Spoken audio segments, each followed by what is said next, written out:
मेरे पीछे आप देख रहे हैं कि यहाँ पर कुछ जली हुई गाड़ियों के कुछ बाक़ियात यहाँ पर मौजूद हैं। 8 तारीख को ये जामे मिल्लत इस्लामिया का जो ये ईटीओ का जो पार्किंग था, जिसमें उनके ई रिक्शाज़ खड़े थे, अचानक 5 बजे के आसपास आग लगती है। उसके बाद धू धू करके तकरीबन 84 गाड़ियाँ यहाँ पर खड़ी थीं, सब जलकर खाक हो जाती हैं, राख हो जाती हैं। और उसके साथ ही तकरीबन उतने ही ड्राइवर्स बेरोज़गार हो जाते हैं अगले दिन सुबह। उन 70 परिवारों पर जो इस पर मुनहसिर थे, जिनकी रोज़ी रोटी थी, रोज़ाना गाड़ियाँ निकालते थे, चलाते थे, शाम को ला करके जो उसका रेंट था वो पे करते थे, गाड़ी खड़ी करते थे, अपने घर जाते थे और राशन लेते थे, अपने बच्चों की फ़ीस जमा करते थे। आज 70 के 70 बेरोज़गार हैं। आज 1 हफ़्ता इसको जले हुए हो गया है, इस पूरे पार्किंग को।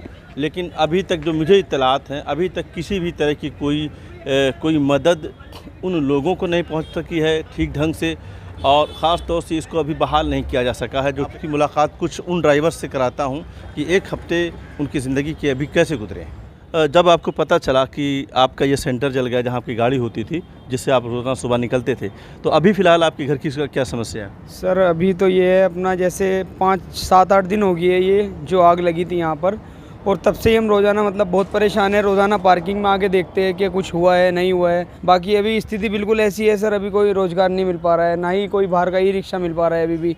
घर पे जो आप रोज़ाना तकरीबन 600-800 रुपये ले जाते थे कमा करके, वो तो अब नहीं जा रहा। उसकी वजह से समस्याएं क्या पैदा हुई? सर उसकी वजह से समस्या ही पैदा हो रही है, बस जो भी अपना थोड़ा बहुत पैसा था सर वो सब उठ चुका है। अब कोई मतलब हमारे पास इतने पैसे नहीं है कि हम मतलब अपना घर जिससे हमारा चल रहा था वो चल सके। अब तो उधार सुधार लेके सर थोड़ा सा अपना एडजस्ट कर रहे हैं, बाकी अभी कुछ भी मतलब है। कैसा अभी गुजरा 1 हफ़्ता आपका? अजी 2-3 हज़ार रुपये हमारे पास एडवांस था, वो खा पी के वो तो अब तो सब ख़त्म हो गया। अब बहुत मतलब समस्या का बहुत सामना करना पड़ रहा है इस टाइम। पैसे वैसे से भी बहुत हो। ईटीओ की जो गाड़ी कब से चला रहे थे आप? साल 6 महीने से चला रहे थे। इससे पहले क्या करते थे आप? मैं वो कार की ड्राइविंग करता था कभी कभार, बस उसके बाद फिर मुझे ये अच्छा लगा, मैं यहाँ चलाने लग गया। कितनी इनकम हो जाती थी डेली? हो जाती थी 400-500 रुपये रोज़ की किराए दे के, कि जल्दी से जल्दी यहाँ का वो हो जाए, गाड़ी आ जाए, हमें जल्दी से जल्दी चलाने को मरे, हमारा घर का गुजारा चलेगा, यानी इसके अलावा तो हमारा कोई है ही नहीं रास्ता। अताउर रहमान साहब से भी हम जानते हैं कि वो कब से गाड़ी चला रहे थे और उनके यहाँ से जो रोज़गार इनको मिला हुआ था, उनकी ज़िंदगी में क्या कुछ था, और अब जब 1 हफ़्ता हो चुका है, रोज़गार ख़त्म हो गया है, तो हालात कैसे हैं? अताउर रहमान साहब मुझे बताइए कि 1 हफ़्ते हो गए, गाड़ियाँ ठप हैं, जल चुका है सबका सारा का सारा। जिस दिन आपको सुबह पता चला कि सुबह आप गाड़ी लेने आ रहे थे, आपको पता चला कि आपके यहाँ आग लग चुकी है, उस वक्त क्या आप पर बीत रही होगी? आप कुछ बता सकें? जी हम तो यही बता सकते हैं कि जब हम यहाँ पे आए वो पूरा एकदम खाक हो चुकी थी गाड़ी। हमारे दिल पे एकदम धक्का लगा, बोले अब कैसे होगा, हमें पता ही नहीं था कि क्या हुआ, कैसे हुआ। और कब से चला रहे थे आप? मैं 6-7 महीने से चला रहा था सर। अच्छा जी। घर में कितने परिवार के लोग हैं?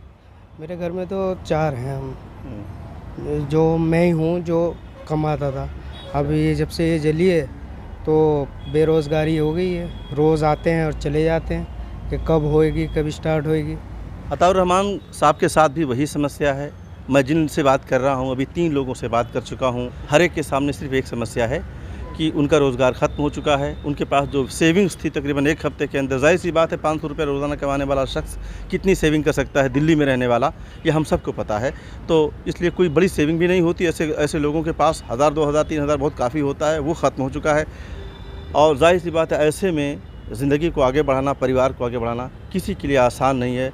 और अताउर रहमान हों, इरफान हों, आदिल हों, और उनके और जो साथी हैं, तकरीबन 70 ऐसे ड्राइवर हैं जिनका पूरा रोज़गार रोज़ाना सुबह 6 बजे आते थे, तकरीबन रात की 11 बजे तक ये गाड़ियाँ चलाते थे 2 शिफ्टों में।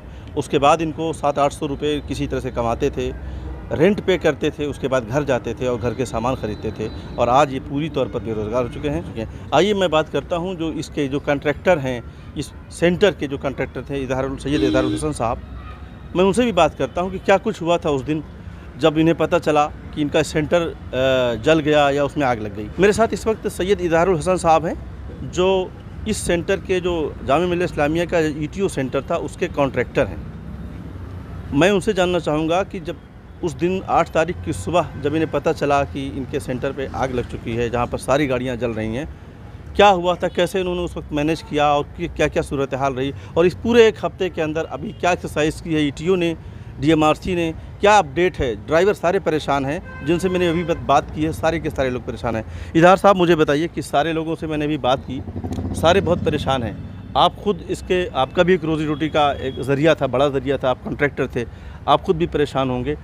ये बताइए कि जिस दिन ये वाक़या हुआ, कैसे आपको पता चला और किस तरह से आपने इसको मैनेज किया क्या उस वक्त? मुझे यहाँ असल में सुबह हमारा काम 6 बजे से शुरू हो जाता था और फिर हम रात को 11-12 बजे तक अपना काम करते थे, रिक्शाओं को गिनना या कोई कम ना हो। लेकिन उस रात मुझे सवेरे फ़ोन पहुँचा और उसके फ़ोन जब मेरे पास पहुँचा कि तुम जल्दी आओ और हब में आग लग गई है।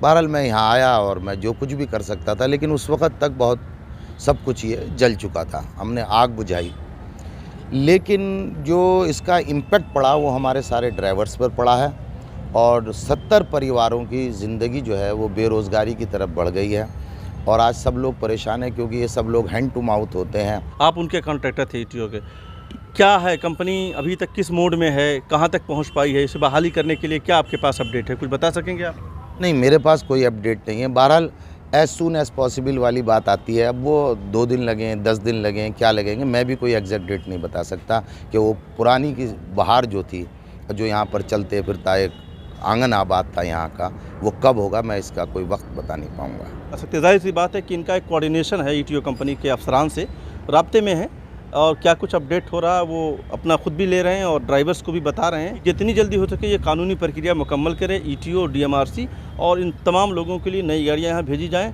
और जैसे पहले जैसे ये सेंटर चल रहा था उसी तरह से दोबारा चले ताकि इन तमाम की ज़िंदगियाँ दोबारा पटरी पर लौट सकें।